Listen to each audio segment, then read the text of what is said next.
Hi, I'm Dustin Abbott, and I'm here today to give you my standard review of the Voigtlander Nokton 40mm f1.2. This is a fully manual lens that is designed for Sony FE, full frame mirrorless, and in many ways it handles and behaves like a classic Zeiss lens. Not surprising, since both classic Zeiss lenses and modern Voigtlander lenses are produced by Cosina in Japan, and so there's a lot of carryover between the two lenses.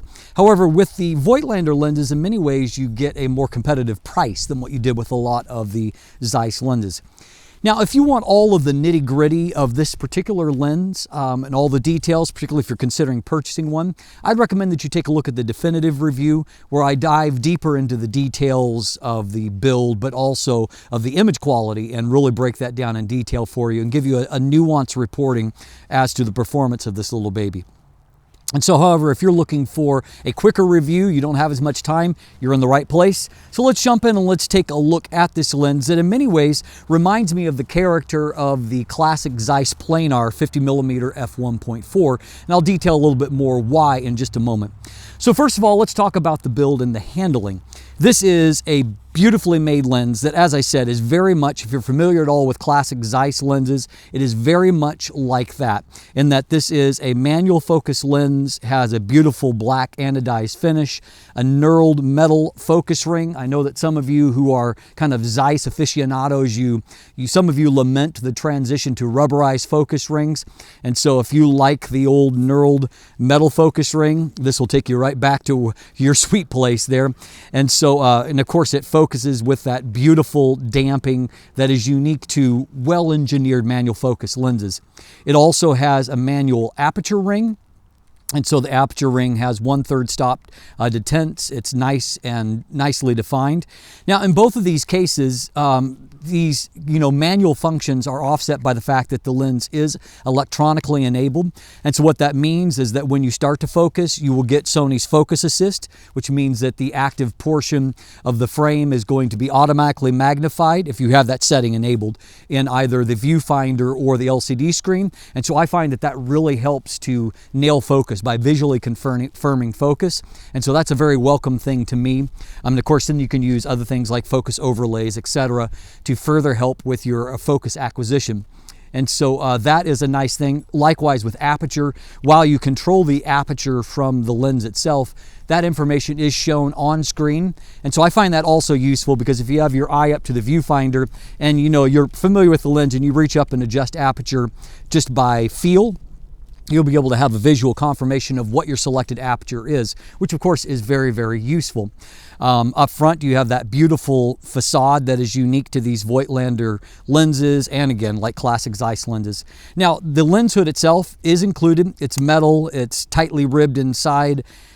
It's the same anodized finish on the outside. It is a thread-on or screw-on rather than a bayoneting lens hood. So the downside of that is that you can't reverse it for storage. Now in this case, it's not really all that big a deal. The lens hood itself, as you can see, is fairly shallow, and the lens itself is short enough that, for me, I would just put it on there and forget about it. Just treat it as part of the design.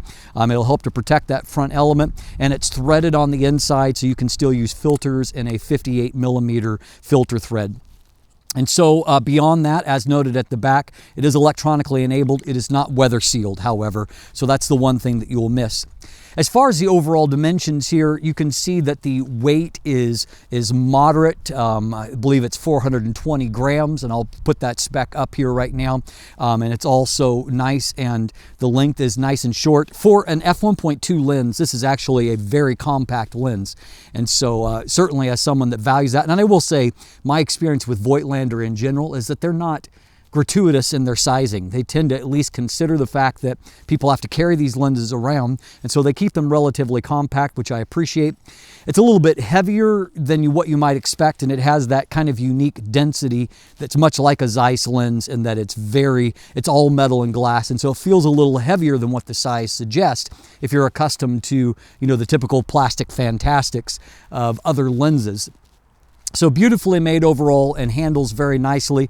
The focus throw travels about 130 degrees by my estimation, enough to have precision at a variety of different focus points.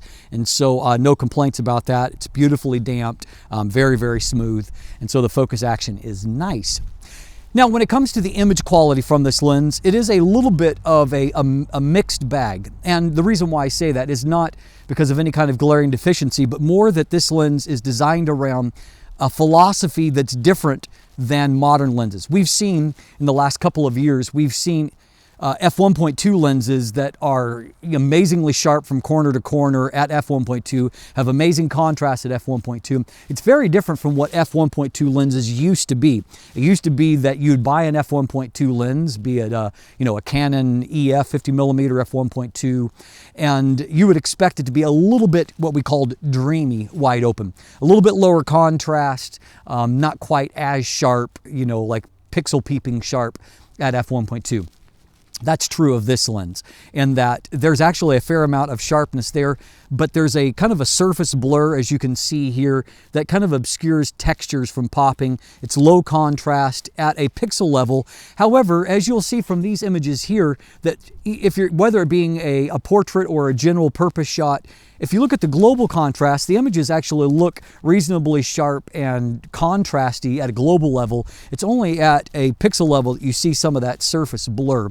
And these, most of these shots are on a 42 megapixel A7R Mark III. And so, don't expect it to be razor sharp, super high contrast at f1.2.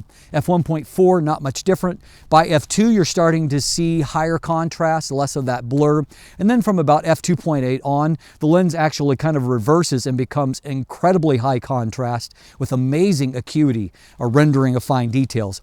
In this shot, for example, I don't know that I've hardly seen better detail rendered at a pixel level. And if you look, zoom into this shot, you can see that there is just amazing definition of all kinds of small, textures and things in the frame. And so it's actually really, really impressive on that front. And so this is a lens that, is not necessarily going to appeal to everyone. It depends on what your shooting priorities are. The bokeh, the trade-off for that is that the bokeh is really soft and creamy. That often being a little bit lower contrast means that your trade-off is the bokeh signature is really, really nice. And I think that that's true here.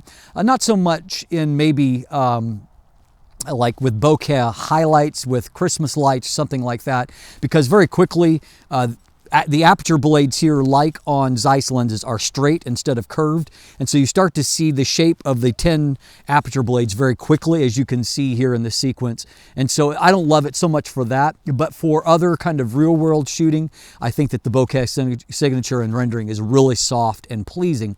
And so that's kind of your trade-off for that. Really, at the end of the day, this is a lens that is designed more for people who care about the feel and the global look of images. The color signature is gorgeous, and that's been true of all the Voigtlander lenses I've used. I think that, like Zeiss, there's some kind of special sauce there. I think it's a property of the optical glass that they use, but really, really special. And so that I love. I love the overall look and feel of images. I don't necessarily love them at a pixel level because I am accustomed to reviewing so many lenses that I care about the fine details. But if you don't get lost in the weeds of that and you just care about the look of images, I think that this is a lens that's designed more for those whose photography trends towards being artistic, artful, rather than those that are about technical perfection. And so you know yourself better than I what side of that coin that you land on.